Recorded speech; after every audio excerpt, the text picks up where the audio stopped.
आइए जानते हैं आज की कुछ अंतर्राष्ट्रीय खबरों को। पहले एक नजर आज की हेडलाइंस पर। कोरोना की दूसरी लहर ने मचाया कहर, तोड़े सारे रिकॉर्ड। 24 घंटे में 4,13,000 के नए मामले।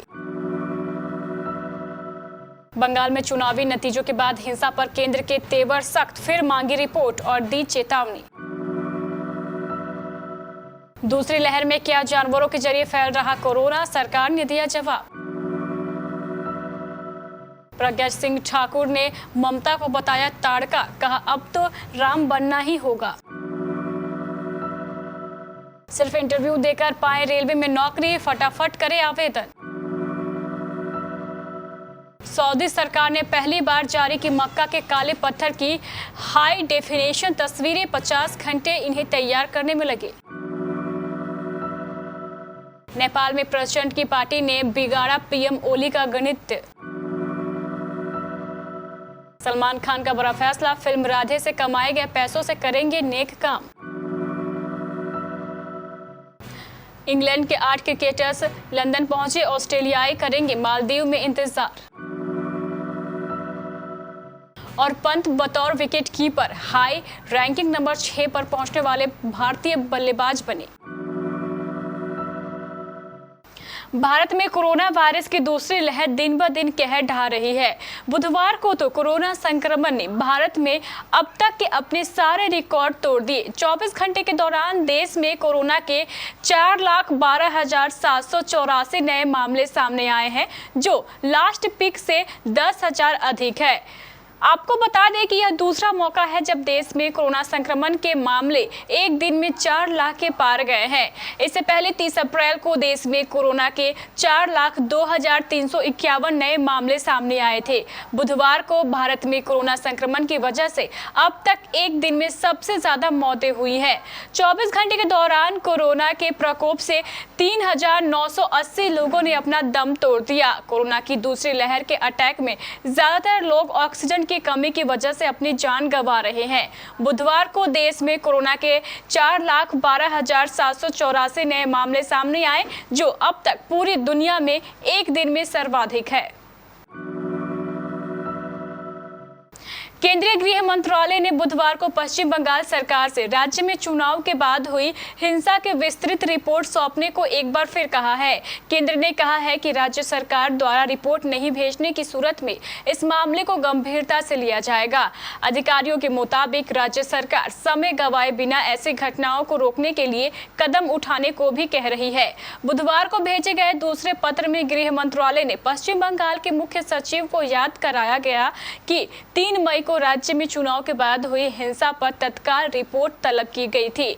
अधिकारियों ने बताया है कि पश्चिम बंगाल सरकार ने अब तक रिपोर्ट नहीं भेजी है। पत्र में कहा गया है कि सूचना के मुताबिक पश्चिम बंगाल में हिंसा की घटनाएं नहीं रुक रही हैं और इसका अभिप्राय है कि राज्य सरकार ने इन्हें नियंत्रित करने के लिए प्रभावी कदम नहीं उठाए हैं। पत्र में कहा गया है कि इसलिए बिना समय गंवाए इन घटनाओं को रोकने के लिए तत्काल जरूरी कदम उठाने की जरूरत है।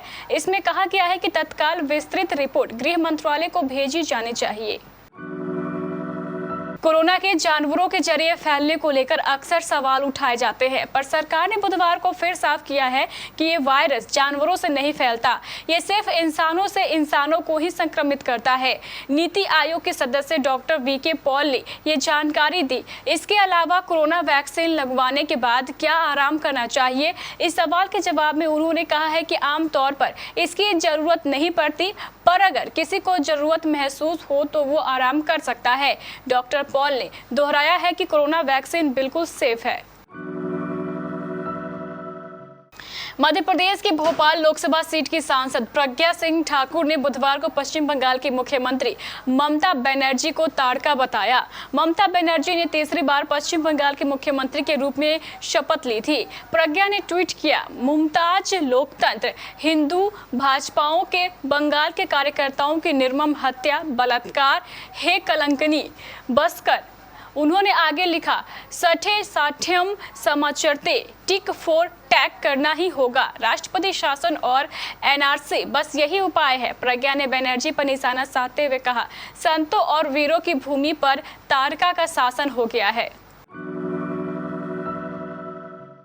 नौकरी की तलाश कर रहे युवाओं के लिए रेलवे अच्छी खबर लेकर आया है। साउथ ईस्टर्न रेलवे ने रिक्रूटमेंट नोटिस जारी कर कई अलग अलग पदों पर आवेदन आमंत्रित किए हैं। इसमें स्टाफ नर्स, अस्पताल अटेंडेंट आदि के पद पर शामिल है। योग्य उम्मीदवार आधिकारिक वेबसाइट ser.indianrailway.gov के जरिए आवेदन कर सकते हैं। इन पदों पर आवेदन करने की आखिरी तारीख 7 मई 2021 है। इस भर्ती प्रक्रिया के जरिए दक्षिण पूर्वी रेलवे 53 पदों पर भर्ती करेगा। भर्ती करने वाले एजेंसी उम्मीदवारों का टेलीफोनिक इंटरव्यू करेगी या ऑनलाइन इंटरव्यू करेंगी। योग्यता, अनुभव और अन्य नियम और शर्तों के आधार पर यदि उम्मीदवारों को सटीक पाया जाता है तो उसे फुल टाइम पारा मेडिकल कॉन्ट्रैक्शन स्टाफ के रूप में नियुक्त किया जाएगा। साउथ अरब स्थित मुसलमानों के पवित्र धर्मस्थल मक्का के काले पत्थर की तस्वीरें सामने आई है। यह भी पहली बार हुआ है कि खुद सऊदी प्रशासन ने इन्हें जारी किया है।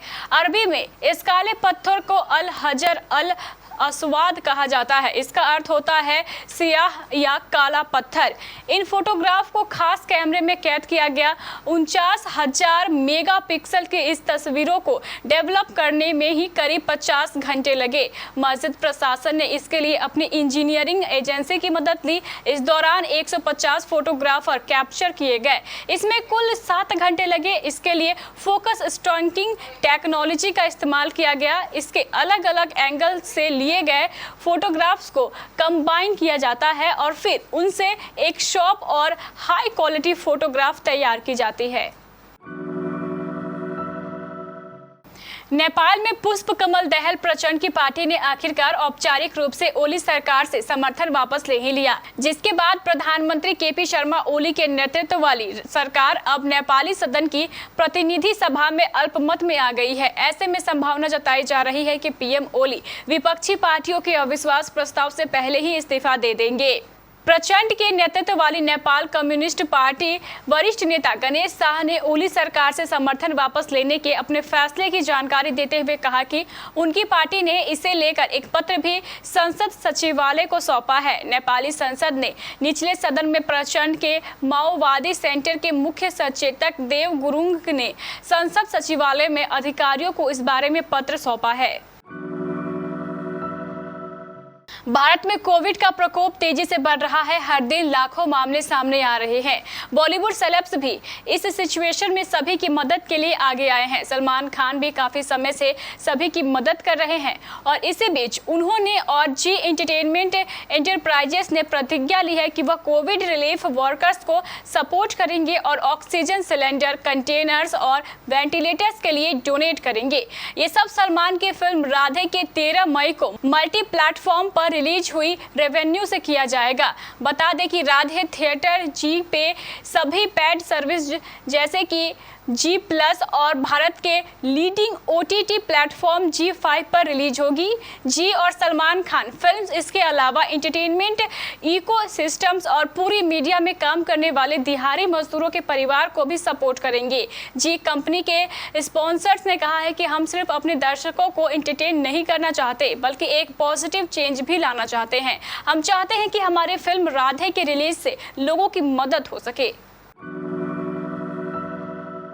इंडियन प्रीमियर लीग में भाग लेने वाले विदेशी खिलाड़ी बीसीसीआई की मदद से चार्टर्ड उड़ानों से स्वदेश रवाना हो रहे हैं, जिनमें इंग्लैंड के 11 में से 8 खिलाड़ी बुधवार को अपने देश वापस पहुंच गए, जबकि ऑस्ट्रेलियाई क्रिकेटर्स मालदीव के रास्ते जाएंगे। भारत के 4 खिलाड़ियों के कोरोना वायरस से संक्रमित होने के बाद आयोजकों को मंगलवार को इस T20 लीग को निलंबित करना पड़ा।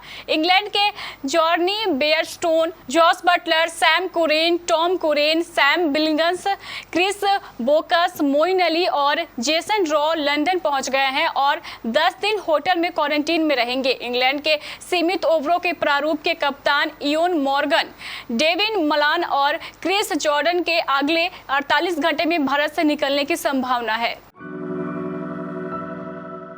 इंटरनेशनल क्रिकेट काउंसिल बुधवार को बल्लेबाजी की ताजा टेस्ट रैंकिंग जारी की है।